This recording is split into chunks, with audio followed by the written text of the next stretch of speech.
I'm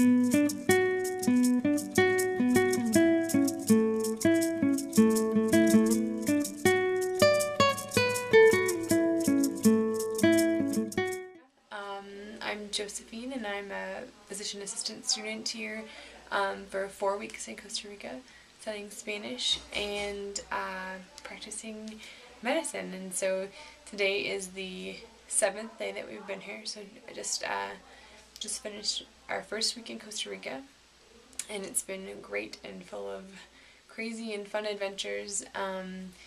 Yesterday we went to La Carpia, which is the poorest neighborhood in the country of Costa Rica, and we went door to door and just asked the people of La Carpia if they needed healthcare of any kind or help with anything. And so we helped a couple different families. We spent some time in the community center and taught the children about their body and what foods are good for their body, and basically just general health issues. And then today we went to the clinic of Dr. Sanchez, which is also in the community of La Carpio, and again saw patients with her. And it's a hard experience to describe because it's just really amazing. These people have no money for healthcare, and so they come to us and kind of put their health problems into our hands, and we get a chance to see what it's like to experience healthcare without a lot of resources. We're not able to take any kind of blood tests or urine tests. There's limited medications, limited time, limited space, limited equipment. It's a different way to practice medicine, but it's an amazing experience. Just a whole another world down here that's been interesting to get to know. The people have been so nice for the last 2 weeks. My family, the people I work with, just people in general out on the streets. It's been really wonderful to be here. We've been doing clinics. We've done 2 clinics in one school. The kids are all excited that we're there.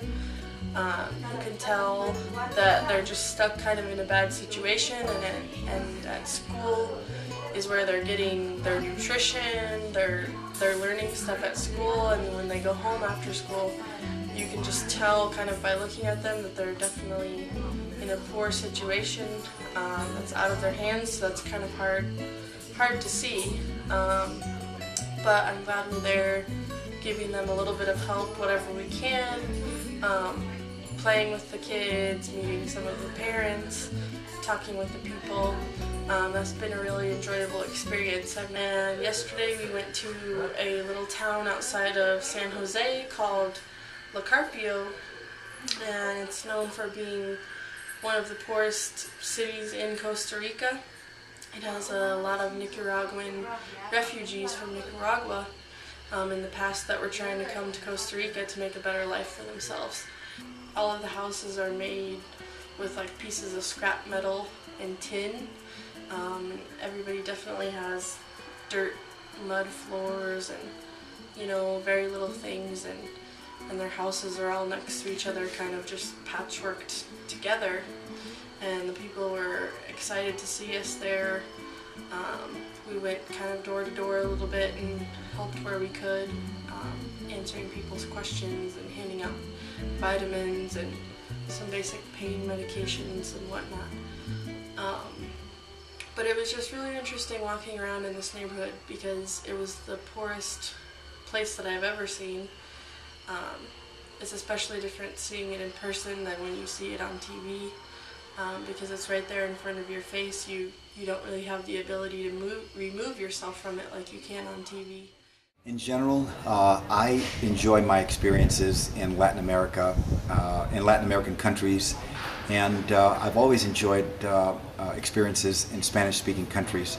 I've always had a desire to learn another language, and I've felt that Spanish is the best one to learn as far as being able to utilize it in the United States, and also with patients in practice in the United States, especially in Colorado, which has a significant Latino population, and I also spend time in Florida, South Florida, which has a very large Latino population. So My experience here with the Latino population and living in Costa Rica, I think has been a help to me. And I think will continue to be a help to me to relate to my patients as well in terms of culture as well as language. There are some challenges to practicing medicine in Costa Rica, and I'll start with some of the biggest challenges that I've had since I've been here. First of all, language is an obvious one. We're here to learn language and interact with the people. We're also here to study language, and that's been a big help. It still is a barrier to some degree, and that varies with each individual. I've noticed an improvement in that aspect in dealing with the patients after having been here for approximately a week and 3 days of class. There are other barriers in working here in Costa Rica. Some have to do with the equipment availability in order to perform the examination that you'd really like to perform for the patients. The other barrier or problem that we have encountered is medicines. We find that there are occasional patients, or at some point in the day, we may run short of certain medicines, and we're not sure if that patient is going to get that medicine on the following day or in a follow-up. Practicing medicine and in general living in Costa Rica, well, yeah, it's different, and I wouldn't call it that big of a challenge, really. I mean, I think it's just a matter of getting used to any new place you go, whether it's a new city in the United States, a new city in Costa Rica. I think it is, because of the language, it might be a little bit more of a challenge in terms of transportation, getting around. For us, that's been minimized, and it's been made really easy for us. We've had transportation on a bus to every place we've had to go, so they've really made it very easy for us to try to do our jobs and not worry about the other things.